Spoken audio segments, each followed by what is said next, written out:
Ripoti mbalimbali zilizoangaziwa na mashirika binafsi, taasisi za kiserikali na vyombo vya habari zinaonyesha kuwa kuna wimbi kubwa la ongezeko la talaka, jambo ambalo limeshitua jamii. Si jambo la kawaida.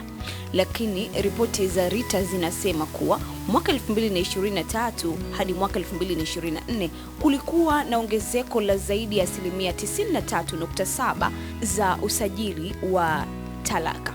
Wakati mwaka 2024 hadi 2025 mwezi Julai mpaka Aprili tu, RITA ilitoa zaidi ya talaka 675, tofauti na lengo lililowekwa ambapo ilitakiwa kutoa talaka 583 peke yake. Sasa ongezeko hili la kuripotiwa kwa visa vya talaka, kuvunjika kwa mahusiano na kutokudumu kwa ndoa linasababishwa na nini hasa?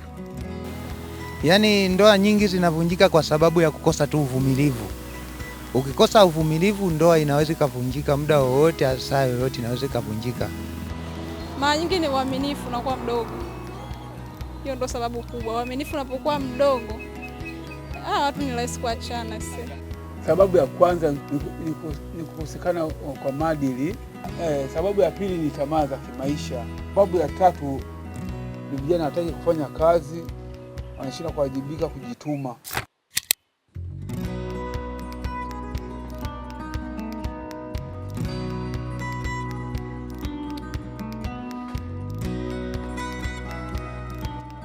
Hizo ni sababu chache tu ambazo watu wengi wamekuwa wakidai kwamba zinachangia kwa asilimia kubwa kuvunja mahusiano, ndoa na hata kuharibu kabisa maendeleo ya kifamilia. Lakini wataalamu wanasema kuwa si tu uaminifu, kipato ama ugumu wa maisha unaopelekea ndoa na mahusiano mengi kuvunjika, ila kuna hii sababu moja ambayo inachukuliwa kama ni sababu ya jumla.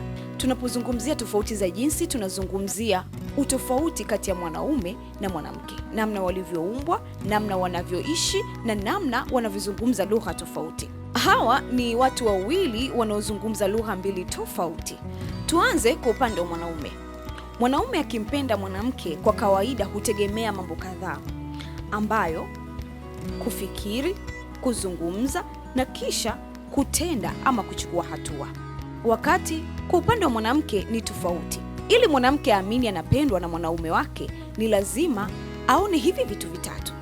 Kwanza, hisia, kusikilizwa na kupata muda kutoka kwa mwenza wake.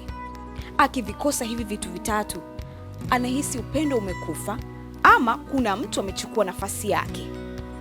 Na hapo ndio tunakuja kusikia uaminifu umepungua. Lakini jambo la pili ni namna ya kuwasiliana. Wakati mwanaume anawasiliana kwa kuzungumza na kutenda, mwanamke huwasiliana kwa hisia. Anategemea ukiona amenuna, amekasirika ama na huzuni, ufahamu kitu gani kinamhuzunisha ama kinamtatiza, jambo ambalo ni gumu sana kwa upande wa mwanamke. Na ukishindwa kutambua hisia zake, ndipo tunapoangukia kwenye sababu nyingine kubwa ya kutokumjali. Lakini kuna hii sababu ya tatu muhimu sana ambayo huenda mara nyingi hupuuzwa. Sababu hii, mwanaume siku zote anahitaji kukubalika, lakini kuaminiwa zaidi na hata kupongezwa kwa kile kidogo anachokifanya. Wakati mwanamke yeye huhitaji muda tu, kwa maana ya kujali, huhitaji kusikilizwa, lakini huhitaji heshima. Na hivi visipotokea ama visipokamilika, kuna hizi sababu zitazaliwa ndani yake. Kwanza ni uaminifu, lakini kutokuwepo kwa mawasiliano baina ya mwenza na mwenza kunaua kabisa mahusiano. Lakini hayo yote yanafungwa katika ukweli mmoja tu: kujua tofauti kati ya mume na mke, ama kujua tofauti kati ya jinsia hizi mbili tofauti. Endapo utajua tofauti yako na mwenza wako ikoje katika mawasiliano, katika lugha zenu, basi itakuwa ni rahisi sana kudumu katika mahusiano yenu. Si kila tatizo la mwanamke linahitaji suluhu, na si kila neno la mwanaume linahitaji kujibiwa. Wakati mwingine unahitaji kuelewa zaidi tofauti zenu ili muweze kuheshimiana, kupendana na kuonyesha thamani pale inapobidi. Sasa jambo ni moja tu: kuelewa tofauti, kisha kuziheshimu tofauti hizo ambazo kila mmoja anazo. Hiyo itasaidia kwa kiwango kikubwa sana kukuza mahusiano yenu. Lakini kuondoa wazo la talaka na kuvunjika kwa mahusiano ama familia.